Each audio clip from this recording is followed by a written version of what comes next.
أوليفر قرر إن هو يجيب فانوس علشان يعمل زي ما الثقافة المصرية بتعمل، ولقى مكان زحمة جدا مليان فوانيس، بس اختياره كان غريب. I want a special lantern, something unique. Just pick one, Oliver. They all look nice. Oh, take this one. It's great. It even plays Ramadan Ghana. No. I need something that stands out. أوليفر لمح فانوس قديم مطرب مرمي على ترابيزة كده على جنب. This one. Look at the details. It's hand carved. بياع اللي واقف اللي أصلا شكله غريب بص لهم بصة كده غامضة جدا. حد فيكم لقط الفانوس ده هيبقى ماله؟ Ah, you have an eye for rare things.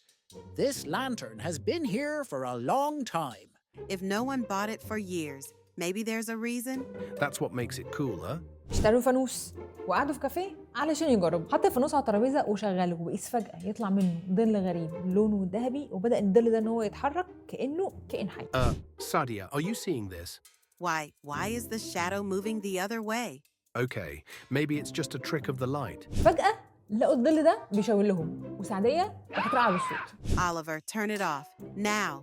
أوليفر طفى الفانوس بسرعة قبل ما الظل كله يختفي، وسمعوا صوت بيقول لهم خلاص يا عسول، رمضان على وصول. رمضان كريم، ابعتها ل10 من صحابك قبل فوات الأوان. Did the lantern just talk?